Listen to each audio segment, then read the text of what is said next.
समय की कमी है हमारे पास, है ना, क्योंकि अब तो एग्जाम बहुत नजदीक आ गया है। जी जी। हाँ तो कैसी चल रही है आपकी तैयारी, बताइए। सर लगे हुए हैं।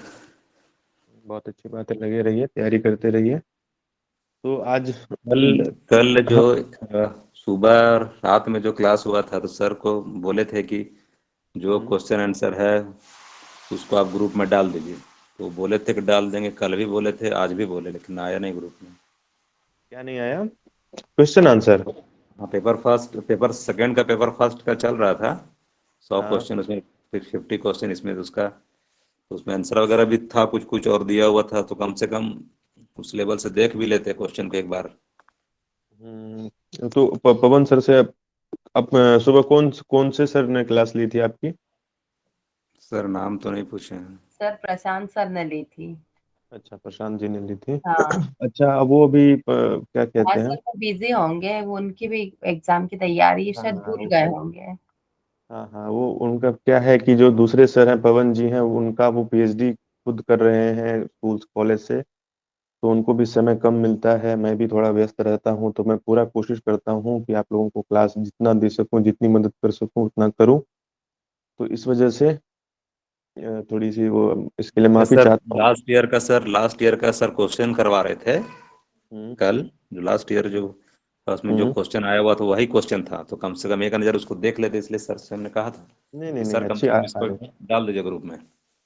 अरे हम जब क्योंकि इतना वो आपके सर वो लिए स्क्रॉल करते जाते हैं, बताते जाते हैं, तो सारा क्वेश्चन दिमाग में तो नहीं ना रहेगा, अपने पास रहेगा तो कम से कम उसको हम 10 मिनट हाँ पढ़ और सकते हैं। हो सकता है उनको ऐसा नहीं है, जब आपके लिए हम इतनी तैयारी कर रहे हैं, इतना सब कुछ पढ़ा रहे हैं, तो क्वेश्चन आपको नहीं पढ़ाएंगे ऐसा नहीं हो सकता है। हो सकता है वो किसी कारणवश या उनको समय नहीं मिला होगा या याद नहीं रहा होगा, वरना तो कराते ही कराते हैं, ऐसा वो क्यों नहीं है।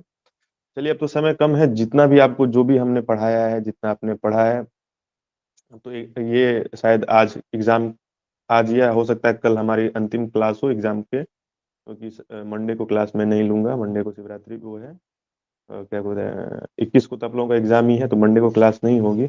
और कल की क्लास के बारे में सुबह मैं आप लोगों को वो मैसेज कर दूंगा कि कल शाम को क्लास होगी या नहीं।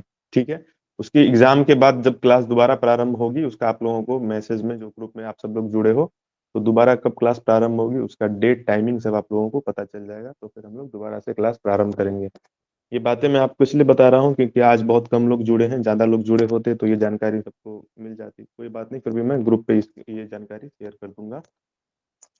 बाकी जो भी हमने अभी तक पढ़ाया है आपको, पतंजलि योग सूत्र हो गया, योग वशिष्ठ हो गया, है ना, और सारे उपनिषद हो गए, शंकराचार्य जी के जितने भी भाष्य वाले उपनिषद हैं, प्लस योग के जो उपनिषद हैं हमने पढ़े हैं। और उसके अलावा प्रशांत सर ने और भी जो टीचर हैं हमारे, उन्होंने आपकी क्लास ली है। बाकी के जो भी आपको कोई प्रॉब्लम हो, डाउट हो, तो उसके लिए यूट्यूब जो हमारा ग्रुप है उसके ऊपर भी क्लासेस एनाटॉमी की है, बाकी चीजें, सिर्फ साइकोलॉजी को छोड़ करके लगभग जितने भी योग विषय का सब्जेक्ट है वो है वहां पर, तो आप लोग वहां से भी देख सकते यूट्यूब हो। में खोलेंगे तो यूट्यूब में कल लिंक नहीं बताए थे सर। हम लिंक पूछे थे कि लिंक क्या है या फिर किस नाम से जुड़ेंगे मैंने यूट्यूब। मैंने आपको बोला कि, अच्छा मैं अभी आपको बता देता हूँ पहले, फिर नहीं तो फिर भूल जाऊंगा मैं। देखिए, कल मैंने आपको बोला था कि अब जैसे आप ये जो प्रेप योगा थ्योरी है ना, उस पे जुड़े हो ना, जी। तो उस पे यूट्यूब का लिंक आता है हर क्लास के बाद। अभी मैं आपको बता देता हूँ, आप उस पे जा करके क्या करना, 1 मिनट लाइन पे ही रहो। एक मिनट लाइन पे ही रहो। हम्म, ये ना टारगेट जेआरएफ योगा करके हमारा ग्रुप है। अच्छा। टारगेट जेआरएफ योगा कर करके आप लिखना उसके ऊपर। ठीक है? ठीक। तो हाँ, उसके ऊपर अभी आप देख लेना थोड़ी देर में, अगर नहीं होगा तो फिर ग्रुप में मैसेज करना, टारगेट जेआरएफ योग करके ग्रुप है। उस पे ना ठीक है। सारी सारी क्लासेस, गहन संहिता से शिव संहिता है, और ना पतंजलि योग सूत्र है, गीता है, एनाटॉमी है, तो ये सारे सब्जेक्ट हम है उस ग्रुप के ऊपर, उस, तो वहाँ पे आप जाकर देखना और वहाँ से पढ़ना जो भी आपको डाउट होगी। और बाकी जो भी चीजें हमने पढ़ी है अभी तक, वो जो नोट्स आपने बनाए होंगे उसको बार बार आप रिवाइज करिएगा, खुद से मेहनत करिएगा। ठीक है? तो चलिए, आज जो एक और उपनिषद है, योग उपनिषद, योग चूड़ामणि, उसको हम लोग देख लेते हैं एक बार, उसमें क्या चीजें हैं जानने के लिए है, और एग्जाम की दृष्टि से क्या क्या महत्वपूर्ण है, तो उसको मैं एक बार देख लेते हैं। देखो, ये जो योग चूड़ामणि उपनिषद है वो है सामवेद सामवेद के अंतर्गत ये योग चूड़ामणि उपनिषद आता है। और इसमें जो है योग के 6 अंगों का वर्णन है। जैसा कि हमने देखा है कि हर जितने भी योग के शास्त्र हैं सब में योगों के अंगों की चर्चा अलग अलग मिलती है। किसी में 7, किसी में 6, किसी में 4 भी है, और इसमें जो है 6 षडंग योग भी इसको कहते हैं। योग चूड़ामणि के में जो योग के अंगों की चर्चा की गई है वो 6 अंगों की चर्चा की गई है। और वो 6 अंग कौन कौन से हैं? पहले 2 जो है वो नहीं है, बाकी के 6 जो है पतंजलि वाले आसन, प्राणायाम, प्रत्याहार, धारणा, ध्यान और समाधि, ये 6 अंग की चर्चा इसमें भी की गई है। और इसमें आगे देखो, इसमें सात चक्रों की 7 चक्रों की भी चर्चा की गई है। हरिओम ममता जी। तो जो 7 चक्र हैं जो हमने पहले पढ़ा है वही 7 चक्र इसमें भी हैं। पहला चक्र है शुरू से देखना, आज्ञा, स्वादिष्ठान, मणिपुर, अनाहत, विशुद्धि, आज्ञा और सहस्त्रार। पहला है आधार, मतलब मूलाधार चक्र जो है वो। उसके बाद क्या है? स्वादिष्ठान है, मणिपुर है, अनाहत है, विशुद्धि है, आज्ञा है और सहस्त्रार्थ है। जो मूलाधार है उसमें 4 हैं, उसके जो पीटल्स होते हैं। और वो कहाँ पर है? गुदामार्ग के पास जो है, एनएस रीजन के पास है। फिर स्वादिष्ठान है 6 पीटल्स का है, वो जो योनि स्थान के पास में है। मणिपुर 10 नाभि के पास में है। फिर अनाहत जो 12 है वो हृदय के पास में है। और विशुद्धि 16 ये कंठ के पास में है। और फिर आज्ञा चक्र जो है उसमें 2 पीटल्स होते हैं, भूमध्य के पास में है। सहस्त्रार्थ ये 1000 पीटल्स जो है ये ब्रह्मरंध्र के पास है। देखो ये जो है हमने चक्रों की चर्चा कल के उसमें भी की थी, तो ये चीजें बार बार आ रही है। तो आप लोगों के लिए अच्छा है कि सेम चीजें बार बार रिपीट हो रही है, तो इसको ध्यान में आप लोग रखना। बस इतना देखना कि कौन से उपनिषद में कितने अंगों की चर्चा की गई है, एक उपनिषद और दूसरे उपनिषद में क्या भिन्नता है। बहुत, क्योंकि चीजें तो एक ही हैं लेकिन उसमें थोड़ा थोड़ा डिफरेंस है। किसी में 6 है, किसी में अलग अलग चीजों की चर्चा की गई, प्राणायाम की विधि का अंतर है, किसी में आसन की संख्या का अंतर है, किसी में अब जैसे 4 आसन इसमें जो है उसमें जो आसनों की बात की गई है उसमें दूसरे दूसरे आसन है। तो इसको थोड़ा आप लोग थोड़ी गहराई से देखना कि इसमें जब उसमें कंफ्यूजन ना हो एग्जाम के समय। जब उसमें क्वेश्चन जब आप देखो तो उसमें देखना कि जो आसन है की संख्या कितनी है, किस उपनिषद में है, ये थोड़ा ध्यान रखना कि कौन सी उपनिषद में कितनी आसन है, कौन से आसन है ना। और जैसे प्राणायाम है, कौन से उपनिषद में कितने प्राणायामों की चर्चा की गई है, कुंभक की किस में चर्चा की गई है, कुंभक में जो अनुपात की चर्चा की गई है या विधि की चर्चा की गई है, उसमें थोड़ा थोड़ा अंतर है। तो वो देखना कि किसमें कितना कितना अंतर है और कौन से उपनिषद से है। ठीक है। तो उसके बाद योग चूड़ामणि में चक्रों के बाद फिर आते हैं किन चीजों की चर्चा करते हैं? नाड़ियों की। नाड़ी और वो कहाँ कहाँ पर है, उसका क्या क्या काम है। तो 72,000 नाड़ियां होती है, उसमें से जो 10 प्रमुख नाड़ियां हैं उसमें से जो 10 प्रमुख नाड़ियों की चर्चा इसमें की गई है। पहला कौन है? ईड़ा। आपको पता है जो 3 प्रमुख है, ईड़ा, पिंगला और सुषुम्ना। तो ईड़ा कहाँ होती है? वो बाई नासिका। पिंगला कहाँ होती है? दाई नासिका। सुषुम्ना जो है वो ईड़ा और पिंगला के बीच में होती है, ये सुषुम्ना नाड़ी। फिर है गांधारी। गांधारी जो होती है वो होती है हमारे बाई जो आंख है, बाई नेत्र वहां पर। और हस्त जीवा होती है वो दाहिनी नेत्र में वो पाई जाती है, ये वाली नाड़ी। फिर पूषा है, ये दाहिना कान है, कान में ये है। और यशस्विनी है, ये बायां कान में है। फिर जो अगली नाड़ी है वो है अलम्ब भूषा, ये मुंह के रीजन में है। कुहू है, ये जनन इंद्रियों के पास में है। और संखिनी ये मूलस्थान। तो ये जो 10 प्रमुख नाड़ियां हैं, कहाँ कहाँ कौन सी नाड़ी है, ये इसमें चर्चा इसमें की गई है। ये चीजें आपने पहले भी पढ़ी होगी, तो वही चीजें इसमें रिपीट हो रही है, इसमें कुछ ज्यादा नया है नहीं। फिर आगे आगे बढ़ते हैं तो इसमें फिर प्राण और उपप्राण की चर्चा की गई है। आपको पता है पंच प्राण कौन है, 5 उपप्राण कौन से हैं। फिर से मैं एक बार इसकी चर्चा कर देता हूँ। जो पंच प्राण है, पहला है प्राण, ये हृदय क्षेत्र में है। अपान गुदा क्षेत्र में है। उदान गले के आसपास में है। समान नाभि के पास में है। व्यान पूरे शरीर में व्याप्त है। उसके बाद है नाग, ये उपप्राण है। ये ऊर्ध्ववायु है, डकार के रूप में जब हम डकार लेते हैं तो वो किसके वजह से होता है? वो होता है नाग उपप्राण के वजह से। कूर्म है, ये होता है पलक का झपकना, जो हमारी आंखों पे जो पलकें होती हैं वो कूर्म उपप्राण की वजह से होती है। और किंकर है, छींक में, छींक जो हमारी आती है वो। और देवदत्त जो हम जम्हाई लेते हैं तो वो किसके वजह से होती है? देवदत्त जो उपप्राण है, और धनंजय। धनंजय क्या है? मृत्यु के बाद भी शरीर में व्याप्त रहता है। तो देखो, जब मृत्यु के बाद कुछ प्राण क्या होते हैं, जब आदमी की डेथ होती है तो सारे प्राण एक साथ नहीं, इसका मतलब है कि जितने भी प्राण हमने पढ़ा, तो मृत्यु के बाद जो है सारे के सारे प्राण एक साथ शरीर को नहीं छोड़ते हैं, धीरे धीरे निकलते होंगे। तो धनंजय क्या होता है, जब किसी की डेथ हो जाती है उसके बाद भी ये रहता है। ऐसा कहा जाता है कि मृत आदमी का भी बाल और नाखून बढ़ते रहते हैं मृत्यु के बाद भी। तो शायद ये प्राण जो है उसमें उस मरने के बाद भी काम करता रहता है, इस वजह से। ठीक है। अब देखो आगे, ये जो उपनिषद है इसमें गायत्री अजपा अजपा गायत्री की चर्चा की गई है। तो इसमें क्या कहते हैं, ये जो जीव है उसमें प्राण वायु जो है हकार ध्वनि से बाहर आता है और सकार ध्वनि से भीतर जाता है।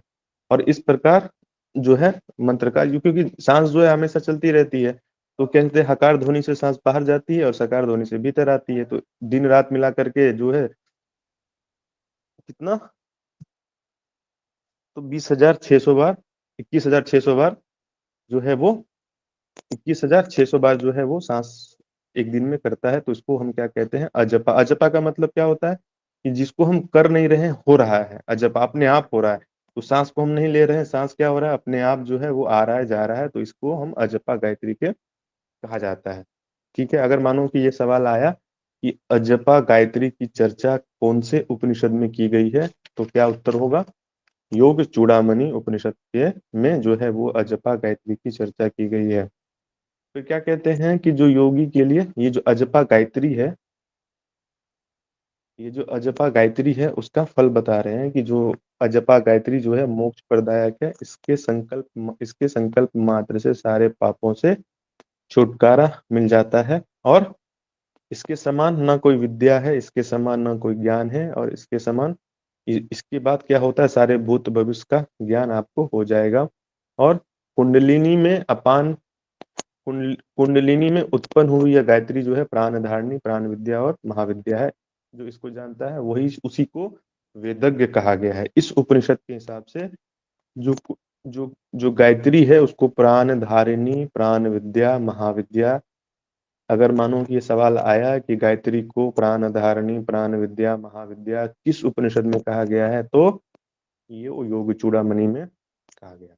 और क्या कहते हैं कि जो व्यक्ति इसको जानता है, गायत्री को जान लेता है, उसी को वेदज्ञ कहते हैं। वेदज्ञ का मतलब वेदों को जानने वाला। और गायत्री जो मंत्र है वो क्या है, बुद्धि का, ज्ञान का मंत्र है। ठीक है। जैसे हमारी बुद्धि जो है प्रज्ञावान बने हम, इसके लिए गायत्री गायत्री का मंत्र है। अब आगे आगे देखो, आगे क्या क्या इसमें कहते हैं। इसमें कुंडलिनी जागरण के बारे में कहा गया है कि जो वाहिन वाहिन योग है आग्नेय योग के द्वारा होता है। इसमें कुंडलिनी शक्ति ज्ञानियों के लिए मोक्षदायक एवं अज्ञानियों के लिए बंधन कारक बताई गई है। जो कुंडलिनी जागरण है वो ज्ञानियों के लिए तो मोक्षदायक है, लेकिन अज्ञानियों के लिए बंधन कारक है। क्यों ऐसा कहा गया है अज्ञानियों के लिए बंधन? जब एक ही शक्ति दो व्यक्ति के लिए, एक के लिए फायदेमंद साबित हो रही है, दूसरे के लिए नुकसानदायक हो रही है। क्योंकि शक्ति क्या होती है, जब आपके पास शक्ति आती है तो शक्ति के साथ विवेक का होना अति आवश्यक है, ज्ञान का होना। पैसे आ गए, संपत्ति आ गई, आपको शारीरिक बल मिल गया, बुद्धि आ गई। बुद्धि तो विवेक को कहते हैं, बाकी चीजें, बाकी शक्ति जो होती है वो आ गई, और आपके पास उस शक्ति का उपयोग करने के लिए अगर सही विवेक नहीं है, तो वही चीजें हमें ही नुकसान पहुंचा देती है। तो कुंडलिनी जागरण के साथ क्या होता है, योगी के भीतर एक अनंत शक्ति का जागरण होता है। अगर वो अज्ञानी है और अज्ञानवश सिर्फ शक्ति पाने के लिए वो कुंडलिनी को जगाना चाहता है, तो क्या होगा, वो अंततः अपना ही नुकसान पहुंचा लेगा। तो इसीलिए यहाँ पर ये कहा गया है जो कुंडलिनी है ज्ञानियों के लिए क्या है, मोक्ष दायिनी है, और जो अज्ञानियों के लिए वो उसका बंधन बन जाएगी। फिर मुद्रा के बारे में चर्चा की गई है। मुद्रा है महामुद्रा और नभो मुद्रा, ये दो मुद्रा है। तो महामुद्रा क्या क्या है, महामुद्रा के अंतर्गत क्या होता है कि जो नाड़ी समूह का शोधन जो है वो सूर्य चंद्र को चलाया जाता है इस महामुद्रा में, और समस्त व्याधियों का नाश इसके अभ्यास से होता है। और जो पथ और अपथ नीरस भोजन भी, इससे क्या होता है, जो अपथ और जो नीरस भोजन है वो भी सरस हो जाता है। और अधिक भोजन खाने पर तथा विष पी लेने पर भी वो अमृत के समान हो जाता है। इसके अभ्यास से क्षय रोग, है ना, और भकंदर और ये सब गला अजीर्ण और भविष्य में होने वाले जितने भी रोग हैं वो समाप्त हो जाते हैं। किसके अभ्यास से? इसको महामुद्रा के अभ्यास से कहा गया है कि महामुद्रा के अभ्यास से ये फल प्राप्त होती है। फिर नभो मुद्रा है, उससे क्या होता है, उसका भी सेम चीजें है, रोग नहीं होता है और मृत्यु के ऊपर विजय प्राप्त हो जाता है। निद्रा और ये सुधा, तृष्णा, मूर्छा, इन सब चीजें से, ये जो नभो मुद्रा है, इन सब चीजों में करने से ये सब चीजें नहीं होती है। ठीक है, यहाँ तक आप लोगों को बात समझ में आई। इसमें 2 मुद्राओं की चर्चा की गई है। और आगे चलो, फिर इसमें बंध की चर्चा की गई है। वही बंध है, 3 बंध जो हमने हठयोग दीपिका में पढ़े हैं, मूल बंध, उड़ियान बंध और जालंधर बंध। मूल बंध क्या होता है तो आपको पता है, उड़ियान क्या होता है आप जानते हो, है ना, पेट के पास, और जालंधर गले पे, और मूल बंध जो होता है वो गुदा गुदा मार्ग को हम ऊपर ऊपर वहां पे होता है ना, उसको वो करते हैं, तो वो मूल बंध कहलाता है। तो क्या होता है, कहते हैं फल क्या बताते हैं कि मूल बंध का अभ्यास करने से क्या होता है, मल मूत्र भी अल्प हो जाते हैं, और जो बुढ़ापा जो है, बूढ़ा आदमी भी जवान टाइप, जवान दिखता है। जवान मतलब कि वो, एक होता है ना कि शरीर जो है, बुढ़ापा में भी शरीर जो होता है वो युवा दिखता है, शरीर उसकी कमजोर नहीं होती है। उड्डयन बंध के अभ्यास से किस तरह का फल प्राप्त होता है, कहते हैं कि मृत्यु रूपी हाथी को पछाड़ने के लिए सिंह के समान है ये उड्डयन बंध। और तीसरा बंध है जालंधर। इसके अभ्यास से क्या होता है, जो चंद्रमंडल में स्थित अमृत की रक्षा के समान ये आपकी रक्षा करता है। तो 3 बंधों के प्रयोग का फल इसमें, इस उपनिषद में बताया गया है। अब आगे चलते हैं। जो उसके बाद क्या है, जो ओमकार की मात्राएं होती है, 3 मात्राएं, उसके बारे में उसकी चर्चा की गई है। पहले भी हमने देखा है, फिर से है इसमें, तो फिर से पढ़ लेते हैं। तो 3 मात्राएं कौन कौन सी है, अकार, उकार और मकार। इसमें सिर्फ 3 की चर्चा की गई है। ठीक है, तो जो अकार है वो ऋग्वेद का है, और इसका जो स्वरूप है वो है विराट विश्व। ठीक है, और गुण है राजसिक, वर्ण है लाल वर्ण, और देवता है ब्रह्मा, और शक्ति है ब्राह्मी। इसको करने से ये चीजें होगी। उकार जो है वो है यजुर्वेद से, इसके जो देवता हैं, जो इसका सॉरी स्वरूप जो है वो सूक्ष्म तेजस हिरण्यगर्भ है, और गुण है सात्विक, वर्ण है श्वेत वर्ण, और देवता है भगवान विष्णु, और शक्ति मिलेगी वैष्णवी। तीसरी मात्रा जो ओमकार की है वो है मकार। मकार में 3 जो वेद है वो है सामवेद। मकार जो है सामवेद के अंतर्गत है, और स्वरूप है अव्याकृत, अप्रकट, अप्रकट है ना, जो अव्याकृत प्राज्ञ स्वरूप है इसका, और गुण है तामसिक, वर्ण कृष्ण मतलब काला, देवता रुद्र, और शक्ति रौद्री। ठीक है, तो ये हो गया ओमकार की तीनों मात्राओं की चर्चा। फिर आगे इसमें कहते हैं जो पंच महाभूत है, 5 महाभूत के अलग अलग देवता है, हर भूत का एक देवता है, तो उसकी चर्चा इसमें की गई है। जो आकाश है उसके देवता है सदाशिव, भगवान शिव। वायु जो है, पंच महाभूत में जो वायु है उसके देवता है ईश्वर। अग्नि का रुद्र है, जल, जल के देवता विष्णु है, और पृथ्वी का ब्रह्मा जी है। ठीक है, तो यहाँ पर इन चीजों की चर्चा हमें देखने को इस उपनिषद में मिलती है। फिर आगे जो है सोहम और तत्वमसि की साधना बताते हैं। कहते हैं कैसे करना है, जो दोनों नेत्रों के बीच जागृत अवस्था में हंस ज्योति रहता है। ठीक है, और स सकार खेचरी के, स सकार को खेचरी के रूप में कहा गया है, जो तोम का स्वरूप है। हकार पद परमात्मा का द्योतक है, जो तत्व के रूप में कहा गया है। ठीक है, और जो भी प्राणी सकार का ध्यान करता है वो निश्चित रूप से हकार रूप हो जाता है। यही सोहम और तत्वमसि की साधना। क्या कहा, जो सोहम और तत्वमसि की साधना, क्या कहा कि दोनों नेत्रों के बीच जो है जागृत अवस्था, जब दोनों नेत्रों के बीच क्या हो गया, भूमध्य हो गया, जागृत अवस्था में हंस ज्योति रहता है। सकार को खेचरी के रूप में कहा गया है, जो त्वम का स्वरूप है, तत्वमसि में त्वम तत्व जो है वो उसका स्वरूप है। और हकार पद जो है परमात्मा का, सकार क्या है, खेचरी के रूप में कहा गया है, जो तत्व का स्वरूप है। और हकार को क्या कहा गया है, जो परमात्मा, परम पद जो है परमात्मा का द्योतक है, जो तत्व के रूप में है। अब कहते हैं कि जो भी प्राणी सिर्फ सकार का ध्यान करता है, सकार के ध्यान से क्या फल होता है, वो निश्चित रूप से हकार रूप, सकार से करते करते वो हकार रूप में हो जाता है। यही सोहम और तत्वमसि के साथ। तत्वमसि का मतलब क्या होता है, तुम भी वही हो। तुम वही हो मतलब जो भगवान, तुम भी भगवान के अंश हो, ये पता चल जाता है कि मैं भी वही हूँ। जो मेरा असली स्वरूप क्या है, वो तत्वमसि है ना। ये किसका था, उसमें छांदोग्य उपनिषद में था ना, श्वेत केतु को कहा था तत्वमसि श्वेत केतु। ठीक है, ये एक महावाक्य है उपनिषद का। अब देखो इसमें 2 आसन है, क्या क्या है, सिद्धासन और पद्मासन। ठीक है, 2 आसन की चर्चा की गई है, सिद्धासन की और पद्मासन की। और कहते हैं कि ब्रह्मचारी और जो मिताहारी होता है, जो व्यक्ति ब्रह्मचर्य का पालन करता है और मिताहार का पालन कर, मिताहार क्या होता है आपको बताऊंगा, तो वो 1 वर्ष में योग की सिद्धि उसको प्राप्त हो जाती है। और इसका फल क्या होता है कि जितने भी शारीरिक रोग हैं वो समाप्त हो जाते हैं। ये किससे होता है? जो व्यक्ति ब्रह्मचर्य का पालन करता है और मिताहार का पालन करता है, अगर 1 वर्ष तक करे तो उसकी जो है योग में, वो 1 वर्ष में ही योग की सिद्धि उसको प्राप्त हो जाती है। फिर आगे देखो, इसमें नाड़ी शोधन प्राणायाम के बारे में बताया गया है कि नाड़ी शोधन क्या है। प्राण प्राण के नाड़ियों में अच्छी प्रकार प्रवाहित होने के लिए नाड़ी शोधन द्वारा नाड़ियों के मल को दूर किया जाता है। फिर प्राणायाम शुरू करते हैं।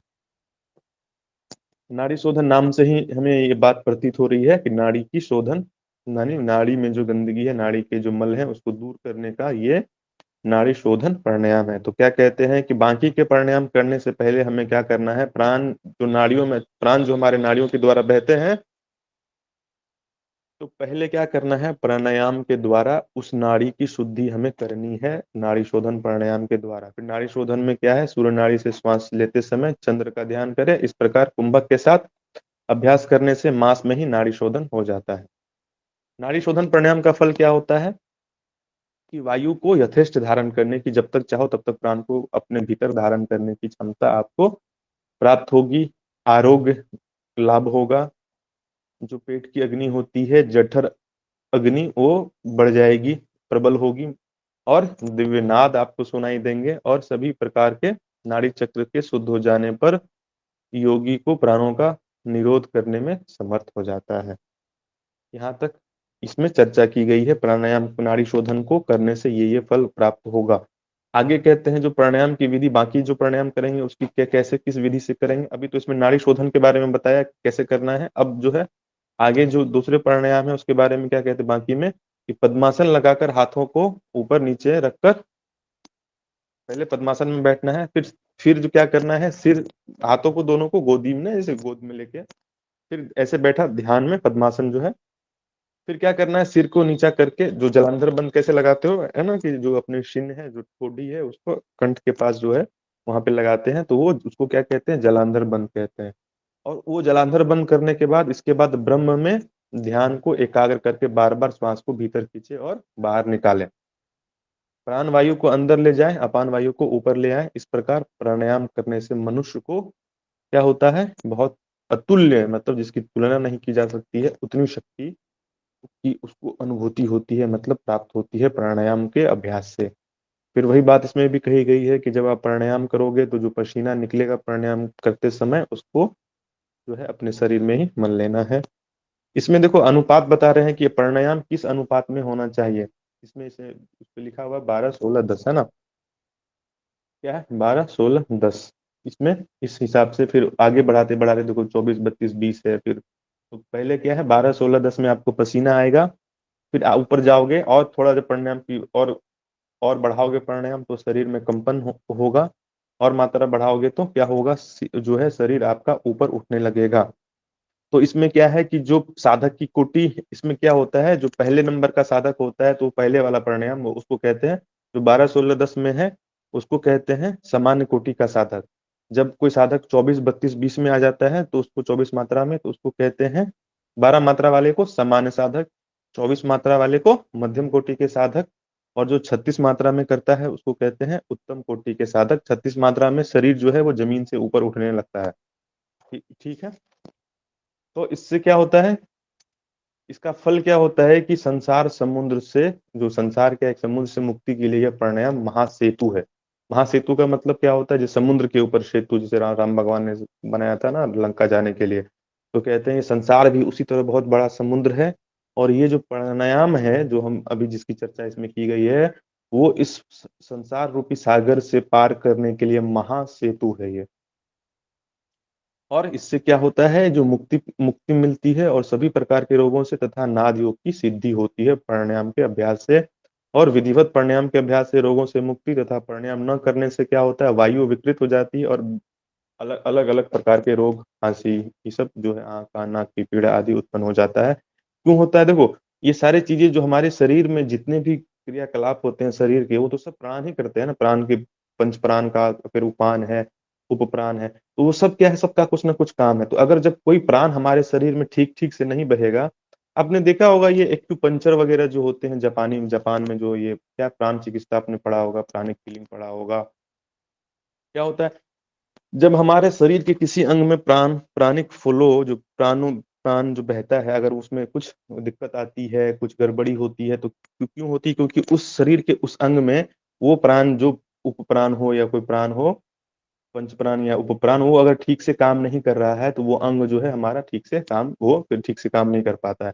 तो अगर कोई व्यक्ति सिर्फ प्राणायाम का अभ्यास करे तो क्या होगा, उसकी जो प्राणायाम कोष है, उससे प्राणायाम करने से उसको पुष्टि मिलेगी, और जो शरीर है कभी बीमार नहीं पड़ेगा, है ना। जो सीधा सीधा आपको बात समझ में आ रही होगी इसका फल।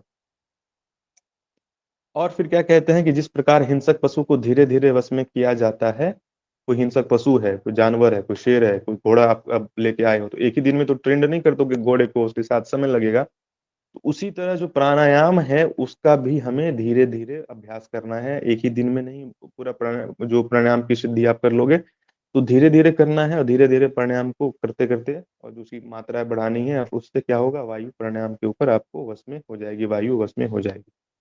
तो ये हो गया प्राणायाम की चर्चा। फिर मिताहार की चर्चा करते हैं। मिताहार आप सबको पता है, हठ योग में भी पढ़ा है आपने। मिताहार वही है सुस्निग्ध भोजन, सुस्निग्ध और मधुर, जो है बहुत ज्यादा मसाला ना हो, न बहुत गर्म हो, ना बहुत न भोजन बहुत गर्म होना चाहिए, ना ठंडा होना चाहिए, है ना। और फिर भोजन जो है वो शाकाहार शाकाहार जो है वेजिटेरियन फूड होना चाहिए, है ना। और भोजन कितना करना है, आधा पेट करना है, आधा पेट भोजन करना है, और एक चौथाई क्या करना है, खाली रखना है, और एक में एक चौथाई में पानी पीना है। और भोजन जब करो तो ये परमात्मा, एक होता है ना कि भोजन को भगवान का स्वरूप मान करके, अन्न ही है ना, अन्नम ब्रह्म, इस तरह के भाव से हमें भोजन जो है ग्रहण करना है, और मिताहार करना है। खास तौर पे जो योग साधक होते हैं उसके लिए ये बात कही गई है। जैसा अन्न वैसा मन, आपने सुना होगा, तो जैसा हम अन्न खाएंगे वैसा हमारा मन होगा। तो अन्न कैसा होना चाहिए, सुस्निग्ध होना चाहिए, मधुर होना चाहिए। तो इसकी चर्चा यहाँ पर की गई है। पथ और अपथ की बात की गई है कि कौन सा पथ है और कौन सा अपथ है। अपथ कौन है, आपको पता है, कटु है, अम्ल है ना, जो तीखा, बहुत मसाला, बहुत नमक है, बहुत इस मसालेदार, तो इसको नहीं करना है। इसको अपथ भोजन के, अपथ खाद्य पदार्थ के भीतर रखा गया है। पथ में जो दूध है ना, दूध से बना भोजन है, साग सब्जी, ये सब जो पढ़ा है हमने, वही उसको पथ में रखा गया है। और कहते हैं वही चीजें जो ब्रह्मचारी हो और मिताहारी हो, तो वो एक साल के अंदर जो है वो योग में, योग के अभ्यास में सिद्धि प्राप्त कर लेगा। अब आगे क्या है, प्रत्याहार। 6 अंग है, आप लोग देखना यहाँ पे क्या है, आसन प्राणायाम है ना, धारणा ध्यान समाधि, जो 6 अंग है उसी की चर्चा यहाँ पर की जाएगी। यम और नियम तो इसमें है नहीं, 6 अंगों का ये योग चूड़ामणि में योग के 6 अंग कहे गए हैं। तो अभी हमने क्या प्राणायाम को देखा, तो अब आगे है प्रत्याहार। तो प्रत्याहार में कहते हैं कि सिद्धासन में षडमुखी मुद्रा धारण करके प्राण अपान को हृदय में रोके। क्या कहते हैं कि सिद्धासन में षडमुखी मुद्रा बना कर प्राण अपान को हृदय में रोके, पुनः दोनों को ऊपर खींचकर मस्तिष्क में स्थिर करके मन को उसी में लगाएं। इस प्रकार क्या होगा, जो आपकी इंद्रियां हैं वो विषयों से हटकर इष्ट साधना में लगाना, इसको प्रत्याहार कहा गया। प्रत्याहार का स्वरूप यहाँ पे क्या बताते हैं कि सिद्धासन में बैठ के षडमुखी मुद्रा करिए, और प्राण अपान वायु को हृदय में रोकिए, और फिर क्या करना है, मस्तिष्क में स्थिर करके मन को वहीं पर लगाइए, और जो आपके इष्ट हैं, इस प्रकार जो इंद्रियों को विषयों से हटाकर इष्ट साधना में लगाना ही प्रत्याहार है। और प्रत्याहार करने का फल क्या बताते हैं कि जो व्यक्ति प्रत्याहार का अभ्यास करेगा उसको सम्मत भाव की प्राप्ति होगी, मानसिक रोगों से मुक्ति। समत्व का मतलब क्या होता है, समता। समत्व का मतलब समता ना, समत्वम योग उच्यते, समता। समता मतलब कि अब जो उसके जीवन में आने वाले द्वंद हैं उससे उसका मन प्रभावित नहीं होगा। तो उसका मतलब, समता का मतलब क्या हो गया, जिस व्यक्ति को समता प्राप्त हो गई तो उसके सारे मन के तनाव दूर हो जाएंगे। समता आई और मानसिक रोग खत्म। ठीक है, तो समता का ये फल है। फिर आगे बताते हैं धारणा। धारणा की चर्चा करते हैं कि धारणा क्या है। धारणा कहते हैं कि मन को पहले भी हमने पढ़ा, धारणा मन को एक जगह पर टिका कर रखना धारणा है। कहीं पर एक जगह मन को लगाना धारणा है। और धारणा से क्या होता है फल, कि जो शक्ति, धारणा शक्ति से योगी का मन जो है वो धैर्यवान, धैर्य हासिल, उसको पेशेंट, धैर्य धैर्य उसके मन में धीरे धीरे धैर्य की शक्ति बढ़ती है धारणा के अभ्यास से। फिर ध्यान के बारे में कहते हैं, ध्यान क्या है, मन का एक जगह स्थित होना। मतलब धारणा में क्या है, थोड़ी देर धारणा, धारणा में जब आप बहुत देर तक मन को लगाए रखोगे एक विषय में, तो धीरे धीरे वही वो है, मन जो है, चित्त जो है आपका उसमें लय हो जाएगा और वो ध्यान की अवस्था आ जाएगी। और उसी में बहुत आगे चले गए, ध्यान में ही पूरा पूरा मन जैसे चीनी और पानी मिल गया, विलय हो गया, लय हो गया, उसको क्या कहेंगे, समाधि की स्थिति कहेंगे। ठीक है, तो इस ये 6 अंगों की हमें चर्चा इस उपनिषद में हमको करनी थी, तो मैंने आपसे की, और ये है योग चूड़ामणि उपनिषद। ये सर जो रेशियो बता रहे हैं कि 12 हम्म। बार प्रत्याहार, ये 12 बार प्राणायाम करने से प्रत्याहार, 12 बार प्रत्याहार करने से ध्यान, 12 बार से समाधि, यही है ना सिस्टम हाँ इसका? हाँ हाँ, यही सिस्टम है। वो धीरे धीरे बढ़ाना है। देखो पहले क्या, पहले 12 मात्रा है शुरू में, फिर क्या है 24 मात्रा है। पहले 12 मात्रा में क्या है, जो उसको बोलते हैं सामान्य कोटि का साधक। फिर जो है 24 मात्रा को बोलते हैं मध्यम कोटि का साधक। फिर 36 मात्रा को कहते हैं उत्तम कोटि का साधक। ठीक है, ये है योग चूड़ामणि के अंतर्गत। हम्म। और अच्छा, आप जो पूछ रहे हो वो दूसरे उपनिषद का है। अच्छा, ममता जी कल आपने जो पूछा था, नहीं ममता नहीं जी नहीं, ने। मैं इसी का पूछ रहा हूँ, यहाँ लिखा हुआ है ना सर, प्रत्याहार के नीचे 12 बार प्राणायाम, फिर यहाँ 12 हाँ बार तो प्रत्याहार। मैं हाँ ये 12, इसको, हाँ वो, हाँ हाँ 12 बार, वही तो मैंने बताया सर आपको, का जो धीरे धीरे। रेशियो दिया गया है उस रेशियो के अनुसार या 12 बार यहाँ करेगा तो प्रत्याहार होगा, वही हम पूछ रहे हैं ना। ये जो अब प्राणायाम है ना, अच्छा सुनो, आप बताता हूँ आपको, ये प्राणायाम जो, ये जो इस मात्रा में आपको प्राणायाम करना है, 12, 24, 36 प्राणायाम ये होगा। ठीक है, फिर इसको 12 बार करोगे तो प्रत्याहार हो जाएगा। मतलब ये जो उसी ये का रेशियो राउंड कोई, चलेगा 12 राउंड ना। हाँ हाँ हाँ, उसको फिर 12 करोगे तो, फिर उसको फिर 12 करोगे तो आगे ऐसे। ठीक है, और कुछ, और कोई कंफ्यूजन है? हाँ मर्जी, और कुछ पूछना है, और कुछ कंफ्यूजन है? सर कंफ्यूजन तो और कुछ नहीं है सर, अभी तक जो क्लास हुआ है हम्म। तो वो पीडीएफ तो नहीं दिख रहा है उसमें ग्रुप में। जैसे पीडीएफ। अभी आज क्लास हुआ, कल क्लास हुआ, परसों हाँ, क्लास हुआ, तो ये सब ग्रुप में कहाँ है पीडीएफ? ग्रुप में ये अभी जैसे, अच्छा मैं एक बार फिर देख लेता हूँ, जो भी जितना भी पीडीएफ मेरे, ये पीडीएफ मेरा बनाया हुआ नहीं है, ये पीडीएफ पवन सर का बनाया हुआ है। ठीक है, तो मैं पवन सर को बोल दूंगा। हो सकता है बाद में जुड़े होंगे ना, इस वजह से आपको, आप नहीं नहीं, जब, जैसे आप ग्रुप में हमको जोड़े हैं हाँ तब तो से, उसमें हाँ इस पवन वजह सर से। उपनिषद वगैरह डाले थे और सिद्धांत पद्धति, उसके हाँ, बाद इधर जो आपका क्लास चल रहा है तो ये सब तो नहीं डला रहा ग्रुप में। नहीं ये जो मैं पढ़ा रहा हूँ, ये तो मैं रोज अपना नोट्स बनाता हूँ, खुद से बनाता हूँ, और उसका पीडीएफ नहीं बना पाता हूँ, ये खुद से मैं टॉप पढ़ता हूँ, नोट्स बनाता हूँ, फिर वो अपने पढ़ के अपने नोट्स से मैं आपको पढ़ाता हूँ। तो उस वजह से ये जो है, ये पवन सर का पहले का बनाया हुआ नोट्स है, तो ये स्क्रीन पे सुगधा जी चलाती है, मैं नहीं चला पाता हूँ क्योंकि मेरे पास एक ही फोन है। और उसमें जब मैं उस पर शेयर करता हूँ, तो जब कोई दूसरा आदमी जुड़ता है ना, तो उसमें वो प्रॉब्लम हो जाती है इस वजह से। और मेरे पास लैपटॉप मेरा खराब हो गया है, तो वैसे ठीक होगा तो फिर भी दिक्कत आपको नहीं होगी।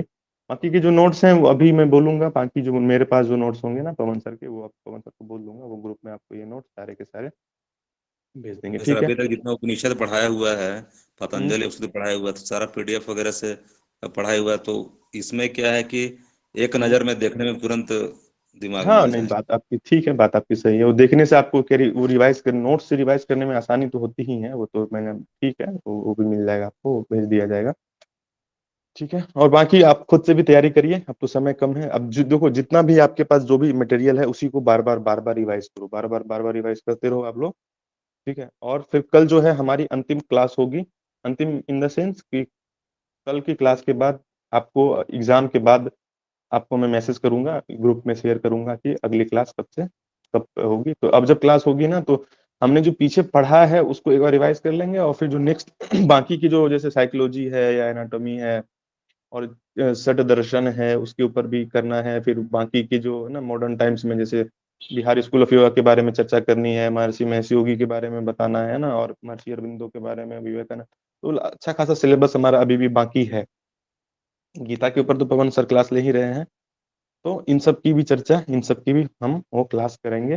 तो वो आपको मैं बताऊंगा, मैसेज करूंगा, क्योंकि फिर मुझे, और एक चीज आप लोगों को मैं अभी बता देना चाहता हूँ कि इसके लिए आपको खुद से नोट्स के लिए आपको मेहनत करनी पड़ेगी, क्योंकि बहुत सारा वो हो जाता है, पूरा पूरा सबको सब्जेक्ट बनाना, उसके नोट्स मेरे पास कोई है नहीं, तो इस वजह से पूरा नोट्स तैयार करना ही थोड़ा, मैं यहाँ पे बताऊंगा आपको, और आपको आपको भी मेहनत करनी पड़ेगी, यूट्यूब से जो पढ़ाऊंगा आप अपना वो डायरी और पेन लेके बैठना, उसको नोट्स बनाना, और जब वो खत्म हो जाएगा, वो जैसे अभी लेक्चर खत्म हुआ तो रिकॉर्डेड वीडियो जो होते हैं हमारे यूट्यूब चैनल पे रहते हैं, उसको आप फिर से देख करके और उसको फिर से आप अपने से नोट्स बनाइए, और फिर आपको कोई प्रॉब्लम होगी तो आप मेरे से पूछना, और मैं भी नोट्स जितना होगा मैं प्रयास करूंगा आपको ज्यादा से ज्यादा अवेलेबल कराने का, ठीक है। सर ये सर मैंने एग्जाम के बाद भी तो शेयर क्लास चलते रहेंगे ना? एक बार दिखा दीजिए सर। क्या? हाँ ये क्या? ग्रुप का मैंने शेयर करा है, तो इनको देख लीजिए, बोलना कौन सा नोट्स नहीं है, तो एक बार और शेयर कर देंगे, मैं दिखा रही हूँ। अच्छा हाँ, देखो अमर जी, देखो ये सुखदा जी दिखा रही हैं आपको अभी, देखो यहाँ पे नोट्स दिखा रही है, ये देख लीजिए आप कौन सा नोट्स चाहिए, स्क्रीन पे आपको दिख रहा होगा। सर एग्जाम के बाद तो क्लास चलेंगे ना, चलते रहेंगे ना कंटिन्यू? हाँ चलेगा, क्योंकि क्लास कंटिन्यू होगा, बस अभी क्या 2-3 दिन के लिए थोड़ा वो गैप होगा, अभी जैसे कि आज कल हमारी अंतिम क्लास होगी, मतलब कल, उसके बाद एग्जाम के बाद क्लास होगी, तो उसके लिए मैं आप लोगों को बाकी सुबह की क्लास प्रबंध से अब कब लेते हैं वो बताएंगे आपको, मतलब मैसेज कर दिया जाएगा कि कब से होगी, तो बाकी अभी जो दोबारा क्लास, अमर जी आप देखना यहाँ पे ये सुधा जी नोट्स दिखा रही हैं, कौन आप देखो इसमें आपको देखो नोट्स, अमर जी, आपको आवाज आ रही है ना मेरी, अमर जी, इस पे ग्रुप पे देखिए। सर मैं जिस ग्रुप में जुड़ा हूँ इसमें ये है प्री योगा थ्योरी, इसमें टोटल 769 लोग पार्टिसिपेट हैं। अच्छा, अभी ये तैयारी जो ग्रुप हो गया। सुगदा जी जो दिखा रही हैं आप उसमें नहीं हो, ये सब देखो, नहीं, इसमें तो कुछ नहीं है मेरे पास। तो आप, अच्छा आप किसी और में तो नहीं जुड़ गए हो, prep yoga theory for net? नहीं, आखिर तो क्लास तो हम कर रहे हैं ना सर। आपको रोज मैसेज मिलता है? एक मिनट रुको, मैं चेक करता हूँ इसमें। ये कल का है सर। आप जुड़े तो हो इसमें, आप जुड़े तो हो अमर जी, या मैंने आपको जोड़ा है, आप हो इसमें? सर जो पहले आप शेयर किए हैं वो तो हमारे पास नहीं ना है। अच्छा, फिर से इसमें मेरे एक बार मेरे और पास शेयर। जो है वो 6 फरवरी से है। 6 फरवरी के पहले का कुछ नहीं है मेरे पास। 6 फरवरी से इधर मेरे पास है, उधर जो भी हुआ वो कुछ नहीं। अच्छा ठीक है, वो बाकी वो भी आपको मिल जाएगा, 7 फरवरी। अच्छा ठीक है, कोई बात नहीं, तो मैं देख लेता हूँ 6 फरवरी से पहले जितना भी है ना, वो उसका मैं अभी दोबारा से उसको सेंड कर दूंगा, उसके ऊपर में जितने भी नोट्स हैं। हाँ ममता जी कुछ बोल रहे थे आप? कोई कुछ पूछ रहा था। क्लास जो है चलेगी, और वो अभी एग्जाम, कल जो है 2 उपनिषद बचे हैं, 2 या 3 उपनिषद बचे हैं, कोशिश करेंगे उसमें से कम 2 उपनिषद कल पढ़ा दूं आप लोगों को। योग कुंडल है, योग राज है, त्रिशिखी ब्राह्मण है, 3 शायद बचा हुआ है, देख लेता हूँ मैं, इसमें से 2 कम से कम हम कर लेंगे। उसके बाद कल के बाद क्या है कि एग्जाम के बाद हमारी क्लास होगी, जो 21 को हमारा एग्जाम है, और 21 के बाद जो क्लास होगी उसका नोटिफिकेशन आपको मैसेज करके व्हाट्सएप ग्रुप पे आप लोगों को जानकारी दी जाएगी कि क्लास कौन से डेट में चालू होगी और टाइमिंग क्या होगी, ठीक है। और आप लोगों को अभी जितना हमने पहले पढ़ा हुआ है उपनिषद, जो भी सिलेबस कवर हो गया है, बाकी का जो सिलेबस बचा हुआ है उसको हम पढ़ेंगे, ठीक है। तो फिर कोई सवाल है आप लोगों का या नहीं?